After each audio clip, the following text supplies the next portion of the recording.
Hello, welcome to the World of Literature. At World of Literature, today we would be dealing with the plot overview of Paradise Lost. Paradise Lost is one of the most famous epic poems written in English literature. Rather, the greatest epics of all times. It was written by the Puritan poet John Milton. In this lecture, we will be dealing with the plot of the first book of Paradise Lost. We will not be making any critical analysis of the poem. Rather, we would only be sticking to the narrative that we have in the first book of Paradise Lost. Now, coming to the plot of the poem Paradise Lost. Paradise Lost is a poem concerning the fall of man and, as John Milton says, justifying the ways of God to men. Paradise Lost begins with reference to few incidents that took place during the fall of man. For example, the disobedience of Adam. For example, the eating of the forbidden fruit, the deceit of Satan, and later there are few other things which John Milton touches at the very beginning of the poem, like a reference to Jesus, peace be upon him, whom he calls a greater man, and also there is a reference to shepherd when John Milton invokes. The poem Paradise Lost begins with invocation, as is the trend in writing of epic poem. John Milton begins the poem in the following manner.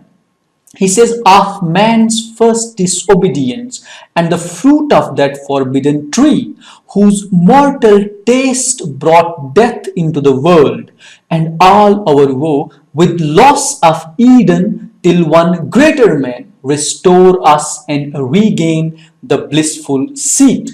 Now, this is how the Paradise Lost begins. In the beginning of the Paradise Lost, we have some important incidents that are being referred to, like the first disobedience, like the fruit of forbidden tree, and the taste of that forbidden tree is referred to as mortal because it is that taste which brought death into the world, and all the troubles, difficulties, woes that it brought with itself.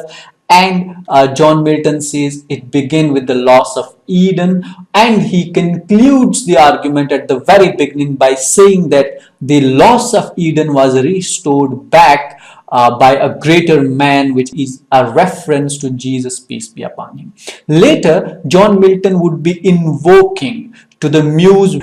This is how he begins his invocation in the first book of Paradise Lost. He says, sing heavenly muse, that on the secret top of orb are of Sinai didst inspire that shepherd who first taught the chosen seed. Now in this invocation we find a reference to that shepherd, which is a reference to Moses, peace be upon him. And John Milton invokes it because he says in the beginning of this Paradise Lost that he is invoking to the Lord because he is writing a poem which does not intend to have a middle flight. In Milton's words, he says that I invoke thy aid to my adventurous song, that with no flight intends to soar above the onion mount, while it pursues things unattempted, yet in rhyme or prose. Now that is one of the reasons that he is invoking, because the poem that he is taking up is an adventurous song. Milton wishes it to become famous, and furthermore that it is attempting something which nobody has of late attempted to write. And there is another reason for it, as Milton would be referring later, is about his own limitations, about his own shortcomings. As we know, when Milton was writing this poem, he was completely blind. So he makes a reference to his blindness also later when he says, what in me is dark, illumine, what is low, raise and support. That to the height of this great argument, I may assert the eternal providence and justify the ways of God to men. It is here that the invocation would come to an end, and he says that I need it because I have limitations. What in me is dark is a reference to the blindness of John Milton. Whatever is low, raise and support is a reference to the general limitations or the shortcomings that human beings have. So that John Milton says the mission, the argument that I have made of justifying the ways of God to men, I would do justice to that. Later, John Milton says to the muse that say first about the fall of Adam and Eve, about the fall of our grandparents. What led to the fall? In John Milton's words, it reads, say first, for heaven hides nothing from thy view, nor the deep tract of hell. Say first, what cause moved our grandparents in that happy state, favored of heaven so highly, to fall off from their Creator and transgress his will? For one restraint, lords of the world besides, who first seduced them to that foul revolt? Now, Milton says, tell me first, what made our grandparents to move from that happy state, from Eden, from paradise? What led to the act of disobedience? I mean, they were favored above everyone, and they were made the lords of the world, but there was one restraint that was put upon them. Was it for that they disobeyed? And Milton later concludes it by an assertion that they must not have disobeyed out of their own will. There must have been some external force when he asks a rhetorical question, who first seduced them to that foul revolt? Means there would have been some external force at work who forced, and then he replies by himself, the infernal serpent it was, whose guile and the study of revenge deceived the mother of mankind. And here for the first time, one of the major characters from book 1, Satan, is introduced, but he is referred as infernal serpent. Now again, another plot in brief is completed, what led to the fall of human beings, of Adam and Eve, and who seduced them. We know now that Satan deceived them, he seduced them. Now later the narrative would completely shift to Satan, and John Milton would be describing what happened to Satan afterwards, how he reacted to the situation, because after the fall of Adam and Eve, even Satan had a fall from the great place that he was in. So what Satan next did was he waged a war against the throne of God, against the authority of God. And as John Milton states in this poem, and he says, and with ambitious aim against the throne and monarchy of God raised impious war in heaven, and battle proud with vain attempt,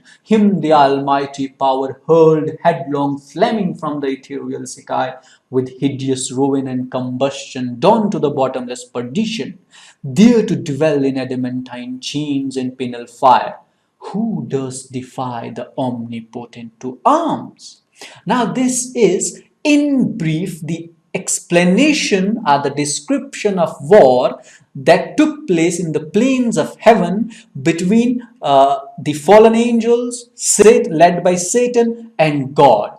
And Milton here portrays Satan as a weak contender who could not stand the dare of God, and in a blink of an eye he was thrown from the skies down to the bottomless perdition, where he is going to dwell in chains and in penal fire. And Milton concludes, who does defy the omnipotent to arms? Who has got the courage, the will to stand against the God, the omnipotent? But Satan did, and he faced the consequences. Later Milton says that for a long time Satan, the fiend archangel, along with his companions, lay vanquished in the fiery lake.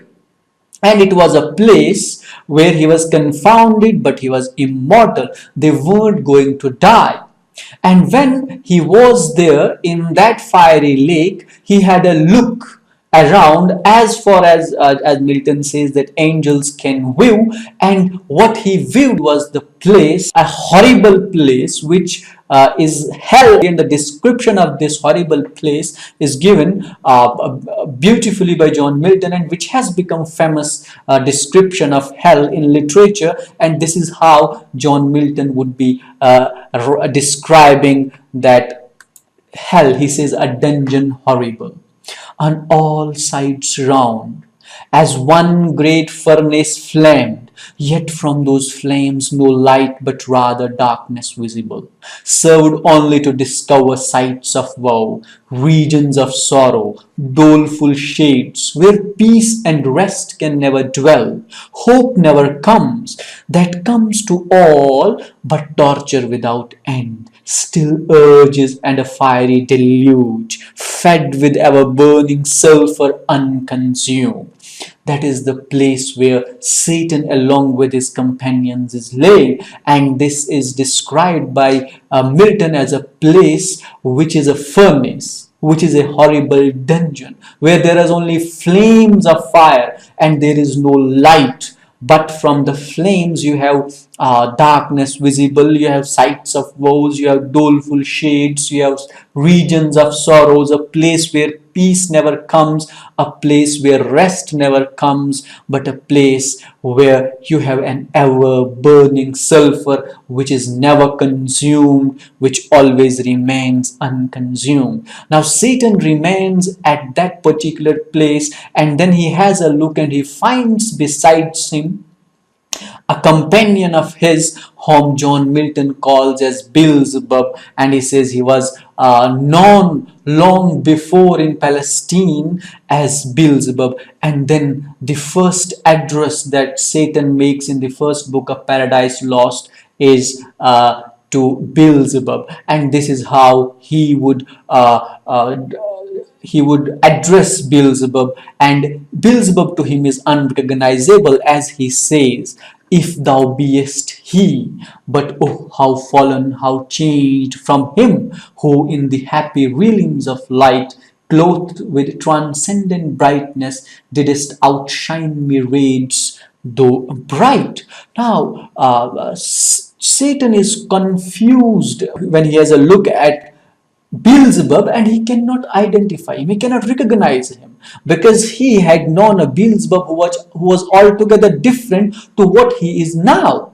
He is in a very terrible shape, in a very terrible form in that fire. And if he asks him, if thou beest the same, he, whom I know from those happy realms, who could have outshone the myriads with his transcendent brightness, but how changed are you now? How fallen are you now? But then he tells him that you are in this state because you were a companion of mine in this great endeavor that we took, in this great enterprise that we took to fight against the monarchy of God.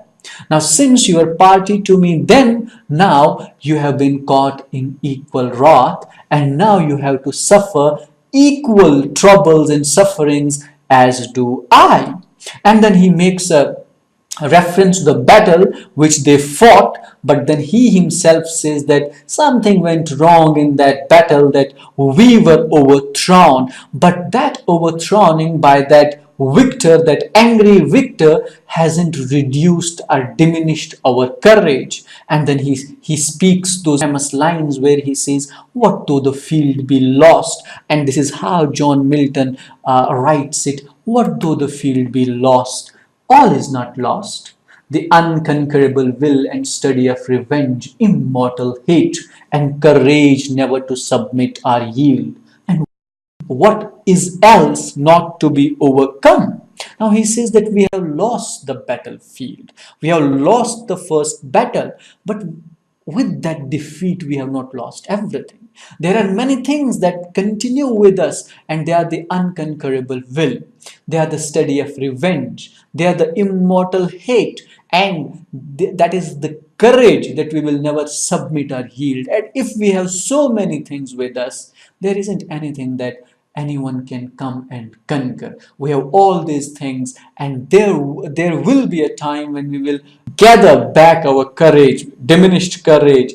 We will reassemble it and we will fight against the monarchy of God, and perhaps, who knows, we may win. Now, after these encouraging words that were spoken by Satan, and then he receives a reply from Beelzebub. Now there is a pattern in the speeches of Beelzebub. Whenever Beelzebub addresses Satan, he praises him for his greatness, for his great leadership qualities. For example, in the very first speech, when Beelzebub addresses Satan, he calls him, "O Prince, O chief of many drowned powers, that led the embattled seraphim to war under thy conduct, and in dreadful deeds fearless, endangered heaven's perpetual king, and put to proof his high supremacy, whether upheld by strength or chance or fate." Now, this is how Beelzebub begins his speech. He is all praise for Satan, for his courage, for his leadership qualities. And he says that there wasn't a second force who could have made these seraphim to battle against the God, and look how they battled. They were fearless in the dreadful deed that you made them to commit, that you made them to do. And it was we, under thy conduct, that endangered the heaven's perpetual king, that endangered the throne of God, and we put his supremacy to proof. And something happened which is beyond my comprehension, which is beyond my understanding. What led to the defeat, whether it was that he was more mighty and more strong, or it was by chance, or it was by fate, I know not. But whatever the case would be, here we are now in a place which is horrible, which is bad, and in condition which is worse what we had before. And now, since we have been defeated, I am forced to call him Almighty, because he says there wouldn't have been a second force, a second power who could have overthrown a power like us. But Beelzebub doesn't know how to react to the situation, how to handle this particular situation. He doesn't know. He says, though we have an undiminished courage and strength, but still the solution to the problem that we have at our hands, and that is this horrible dungeon, that fiery deluge, how to overcome it, how to skip from that particular place, is unknown to him. And whether they should lay in that horrible dungeon forever and ever, or should they do rather something else. And to this, Satan makes his second address, his second speech, and this time he also addresses other fallen angels. And John Milton writes another emphatic speech of Satan, which prompted William Blake to write about John Milton, that in book 1 of the Paradise Lost, John Milton is from Devil's Party. And this is how Satan begins his second speech, and he says, "Fallen cherub, to be weak is miserable, doing or suffering. But of this be sure, to do aught good will never be our task, but ever to do ill our sole delight." He says that where we are right now, we cannot be weak. If we be weak, we will suffer. To be weak is miserable. We have to act. We have to react to this situation. We have to be strong in character at a situation where we are. But then he advises fallen angels, he tells them, of one thing be sure. Though we have to act, but we are not going to do good. To do what good never will be our task, but ever to do ill our sole delight. We will do bad things. Why? Because Satan himself says we are standing contrary to God, and it is his task to do good. Our must be to pervert that end. Our must be to change that into evil deeds, and that is what we are supposed to do. And then he gives a reference there that this angry victor, he hath recalled a council, he has called the angels back to the gates of heaven, and he has thrown this sulphurous storm after us. And then he discerns a place in that horrible dungeon where he finds that the fire is ceasing, and he tells Beelzebub, if you can find that desolate place, let's go thither. Maybe we will find some rest, some peace there, and there we will reassemble our powers, our strength, and gather some hope, have some counsel as to how we will overcome this problem. Maybe we will get some hope there. If we do not get any hope, we are not going to get any resolution out of desolation. Now, after this particular speech, next John Milton would be talking about one of the famous components of this epic, and that is Homeric simile. Later, he would be describing how Satan was lying in that fiery deluge, and he writes that extended simile which runs through 18 to 20 verses, where he would be comparing him with the Titanian, with the Brarios, with Typhon, with Leviathan, and other huge monsters, either from the Greek mythology or from the Bible. And this is how John Milton describes him. He says, he, that is Satan, laid prone on the flood, extended long and large, lay floating many a rood, in bulk as huge as whom the fables name of monstrous size. Titanian, are earth-born that warred on Jove. Brarios, are typhoon, whom the den by ancient terraces held, are the sea beast Leviathan, which God of all his works created hugest, that swims the ocean. This is the Homeric simile about which John Milton is talking, and as he is saying, he is comparing Satan with so many things. First, he compares him with Titan, a monster from Greek mythology. Brarios is another monster which is described as having 50 or 100 heads, and then we have Typhon, who is a monster who raised a war against Zeus, and he was born of Taurus. And then there's a reference to Leviathan, which is a reference from the Bible, from book of Job and book of Isaiah.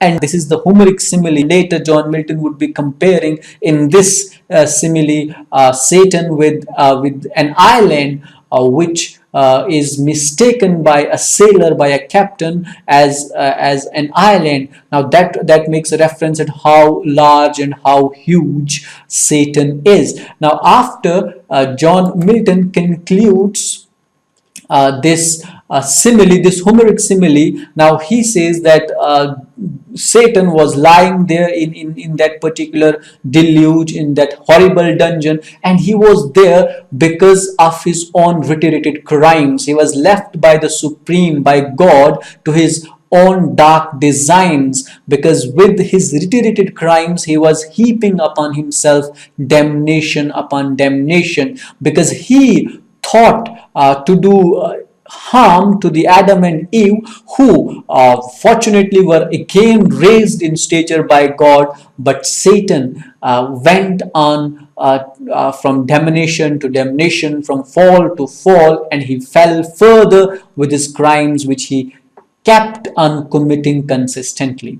Later, John Milton describes that Satan comes out of this fiery deluge, this horrible dungeon, and as he comes out of this, John Milton describes him. He is covered by fire. As he is moving forwards, those flames go backwards from his hands, and eventually he lands at a piece of land, at a dry piece of land, about which John Milton says that this is a piece of land which is burned by solid fire.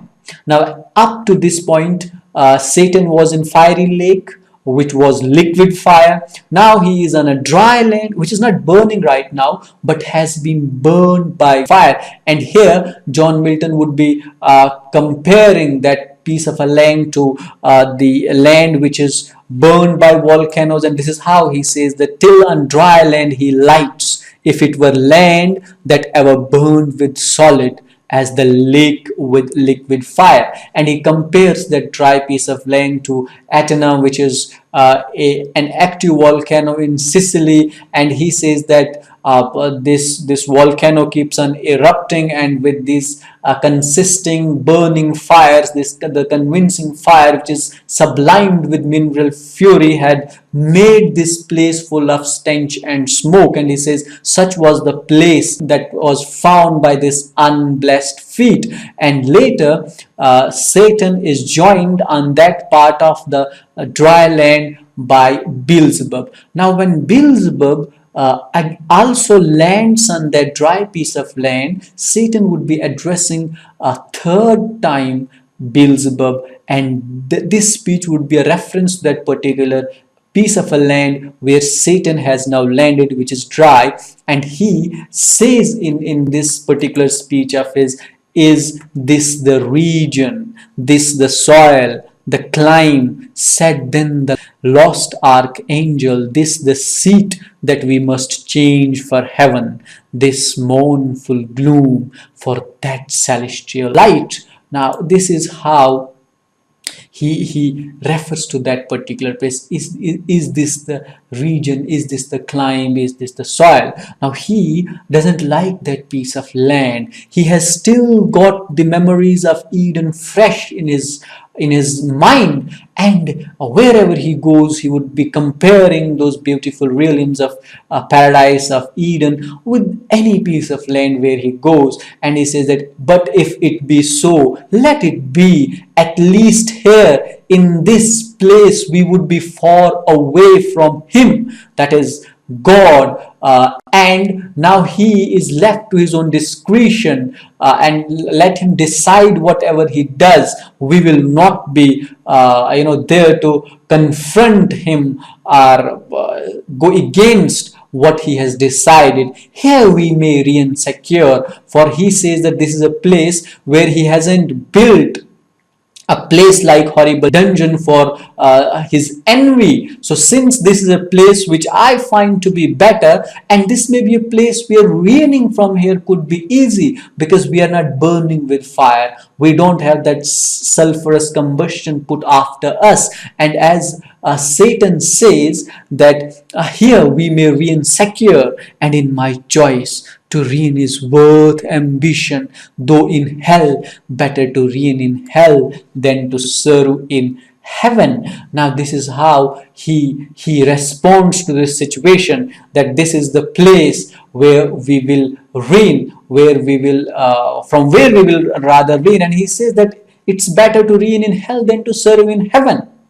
It's worth ambitious a deed, but in his choice. And this is how he would be instigating or encouraging his companions, his fallen angels, to keep on committing the crimes or going against the authority of God. And later he makes a reference to the hell, to that place, and he bids goodbye to the fields of Eden, to the fields of paradise, and he calls upon hell and says, here is your new successor who comes with an unchanged mind, a mind which doesn't change by place or time. And that is a very significant speech by John Milton, by Satan also, and that encourages more the Beelzebub. And later Beelzebub makes a second address. Before his address, Satan also makes a reference about other fallen angels who are still laying vanquished in that fiery deluge, who haven't come out of that fiery deluge. And then Beelzebub makes an address, rather replies to Satan, and he tells him that if there is any voice who can impart courage into those fallen angels, it is thine voice. Go and call them, and it would be your call that would make them come out of that fiery deluge, that horrible dungeon. And once they are out, we can think of certain things. And then Satan moves towards the edge of that fiery lake. And as he moves towards that lake, Satan, rather John Milton, for second time makes the use of Homeric similes, where now he compares the shield of Satan with the moon, as he himself says, which is viewed by that Tuscan man, which is a reference actually to Galileo, and he compares his mask or his stick to the tallest pine that ever grew, and his spears are also compared in the same fashion. And he walks with uneasy steps, and as he reaches closer to the fiery deluge, he calls, and John Milton says that he called so loud that all the hollow deep of hell resounded. And this is what he called princes, potentates, warriors, the flower of heaven, once yours, now lost. If such astonishment as this can seize eternal spirit, or have we chosen this place after the toil of battle to repose your weird virtue of for the ease you find to slumber here? As in the veils of heaven, or in this abject posture have you sought to adore conqueror? Now again, when Satan here calls upon fallen angels, he uses some beautiful adjectives like princes, potentates, warriors, flowers of angels, as he calls them, and he says, you were the flowers of heaven, which was once yours but now is lost. And though it was lost, now you are lying here. Has the punishment of God seized your eternal spirits? Now you were the ones who fought against God, and now have you chosen this horrible place to rest upon? Or is it that you have given up the courage, the motto of fighting against the God, and have thought of this particular place that you will lay here and adore the conqueror, that is the God? Is this what you have done? Is this what you have thought? Awake, arise, or be fallen. This is how he concludes this particular speech. He asks them to come out of this particular place, or you will be forever, forever, forever fallen. And after hearing these words of their leader, the fallen angels, they rise from that particular fiery deluge, that horrible dungeon. They come out of that, and they were innumerable in numbers. After this, John Milton a second time makes an invocation to the muse, and this time the invocation is about how did they come out of the that fiery deluge, those fallen angels, who came first, who came second, who came third. And John Milton states in this way, the second invocation, say muse, their names then known, who first, who last rose from the slumber on that fiery couch. Now this is the second invocation in the first book, and now this is about the fallen angels as they were coming out of the fiery deluge. Now John Milton is asking Muse to tell him the names with which they were known at that time, and who was the first one who came up, who followed them. He says that the first to come is Moloch. Moloch is a deity, is a god who is worshipped, and he is who is covered in blood. And Moloch is actually known for human sacrifice. There are people who offered the sacrifice of children to this god called Moloch, and there was a temple which was built for him. And next after Moloch, the entry is made by Tammuz, who is described as another deity. In the Bible, he followed actually Moloch, and after Tammuz and Moloch, the other fallen angels who came up for Baalim and Ashtaroth. And they, as he says, that John Milton says that they were the deities which were found in the places like Middle East, in Iraq, in Israel and Jordan, as we know them in the modern times. Later, the other guy to come up is Tammuz. He came next, who is another deity or another fallen angels to have come out of that fiery place. Next comes Dagon, who is a Philistine sea god as described by John Milton, whose upper half is man and lower half comprises of fish. And after him comes Rimmon, who is a deity also. He is even worshipped in modern day in some parts of Syria. And then next comes the beastly Egyptian gods with animal heads, The Egyptian gods like Isis, Osiris, Or and Horus. These are the three other fallen angels who come afterwards. And the last among all these fallen angels who are coming one by one out of this fiery lake is Belial, and he says that nobody ever built a temple for him, but this guy, that is Belial, he can be found everywhere. Now, once all these fallen angels have come out of that fiery deluge and they also land on that dry land, Satan makes an attempt of or one last speech to them, and with broken words he fails to gather the courage to address all of them, but with broken words somehow he manages to instill in these fallen angels the strength, and he somehow persuades them that we will fight with one way or the other the monarchy of the god. And it is here that in this dry piece of a land where all these fallen angels they get to work. They work, for example, a group of fallen angels are led by Mammon, who is a greedy, money loving devil, and he starts digging a metallic ore where they find gold.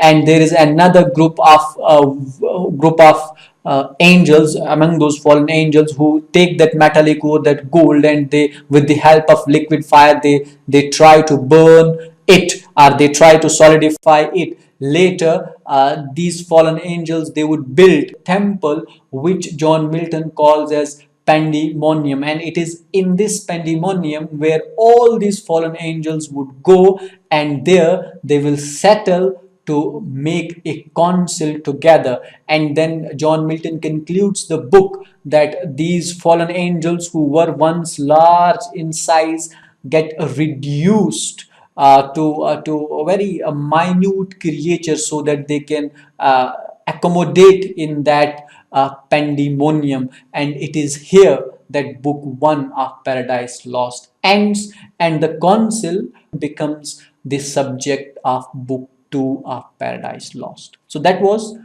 the plot overview of Paradise Lost Book 1. I hope that the lecture has proved beneficial to you. Thank you for watching. Keep watching The World of Literature.